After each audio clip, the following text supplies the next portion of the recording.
You keep your day loud on purpose. You tell yourself, if I let myself slow down and actually feel what's there, I'm going to get overwhelmed, so it's safer to stay distracted and keep to myself. The part of you that prides itself on handling things is the part keeping you shut down. You're not confused about what you're doing. You're managing your inner volume. And you're doing it by staying busy, staying entertained, and staying away. You call it safety, but it's just emotional avoidance. So here's what happens. You wake up and reach for your phone before you even sit up. You keep something playing while you get ready. You answer messages fast, even when you don't care. Then there's a quiet moment. Maybe you're waiting for coffee. Maybe you're in the car before work. Maybe you're standing at the sink at night. And you feel it. Not sadness. Not anger. Just flat. Most people miss this part. That flatness isn't proof you're broken. It's proof your system learned how to turn down intensity by turning down everything. It's like a remote control stuck on mute. The problem isn't that it muted the painful channels. The problem is it muted the good ones too. This isn't solved by just be grateful or just think positive. Here's the simple explanation. When your days are full of pressure, small stress, and constant input, your mind looks for a cheaper mode to run on. So it narrows your feelings and your attention because that costs less. It's protective. It also has a side effect. You stop getting clear signals that life is happening, and that makes you chase noise or hide just to keep the flatness from getting heavier. There's also a limit here. If you're still in an unstable situation or you're not sleeping at all, this pattern can look different and can be harder to shift. Now look at the mechanics you can actually observe. First mechanism. You treat numbness like a personal failure. So you check yourself all day. That pressure pushes you deeper into shutdown. Second mechanism. You stay in constant distraction mode. Your brain never gets a safe, quiet minute to let a real feeling rise and pass. So it stays blank, because blank feels controllable. Third mechanism. You avoid small stresses all day. You dodge the email. You delay the call. You keep postponing one awkward task. Then at night, your body drops and you crash into nothingness. Fourth mechanism.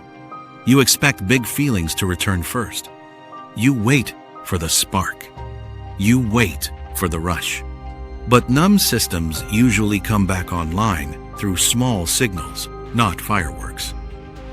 A lot of people make 3 predictable mistakes here. 1. They force gratitude like it's a switch.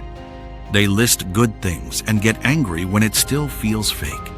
That anger becomes more pressure. 2. They wait to feel motivated before doing anything enjoyable or social. So they do nothing. Then the blankness becomes evidence that nothing works. 3. They keep testing themselves all day with, "Do I feel it yet?" That turns your mind into a scanner. Scanners don't feel. Scanners only check. Picture someone like Jordan. Jordan's life looks fine from the outside. Work gets done. Bills get paid. Nothing's wrong in an obvious way. But Jordan avoids silence. Podcasts in the shower. Clips while eating. Scrolling in bed until the eyes burn. And then Jordan says, "I guess I'm just not an emotional person." That's the lie numbness tells. It turns a temporary mode into an identity, and it makes isolation feel responsible. Here's what works better in real life.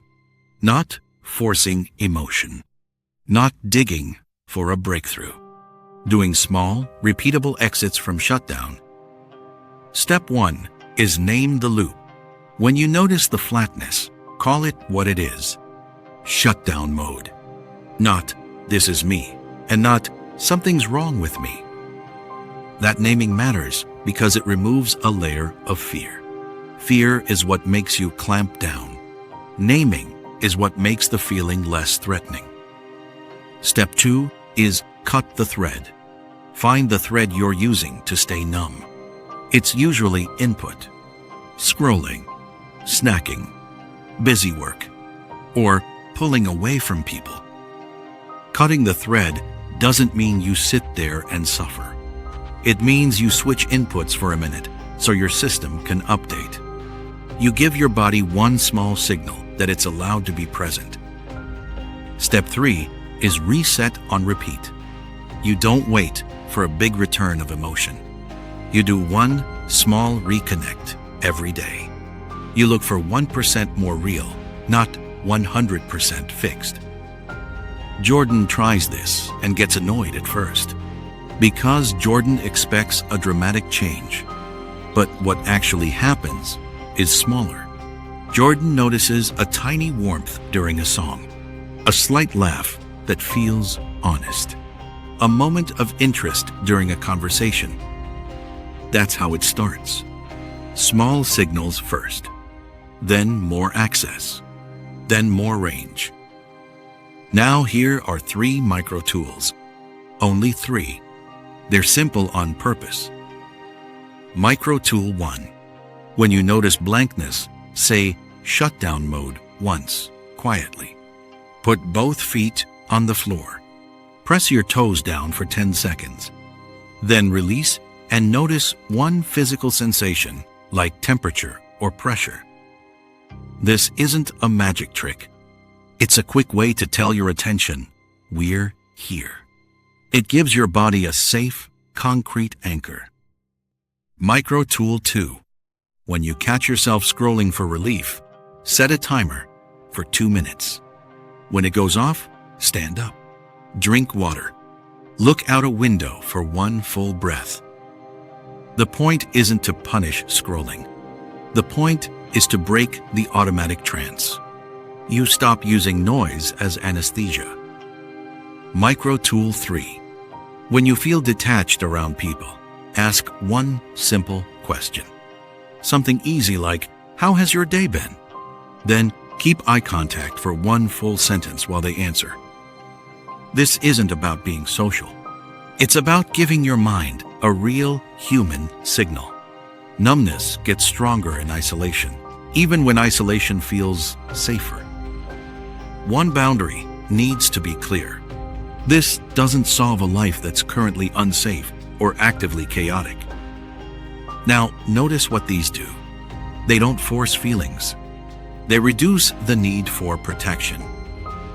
They also change the bargain you've been making. You've been trading aliveness for control. You get short-term quiet. You pay with long-term distance. That bargain shows up in small ways. You cancel plans because you don't want to be a downer. You keep conversations shallow so nothing can touch you. You stay entertained so nothing can catch up.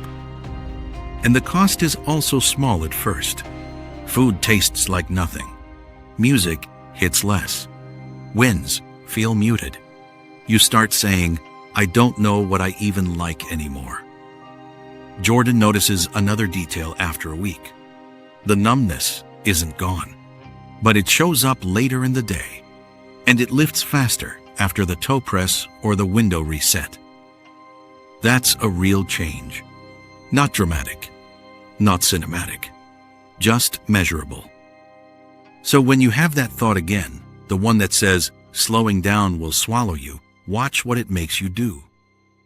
It makes you reach for input. It makes you avoid people. It makes you stay in low-power mode. And it's understandable. Overwhelm feels like danger. Distraction feels like control. But control isn't the same thing as safety. Sometimes control is just fear with better manners. And numbness is the price of keeping everything contained. If you want one clean question to use today, use this. Which step would make today 1% more real? You'll still have flat moments, you'll still want to reach for noise. And you'll start noticing the exact moment you choose shutdown.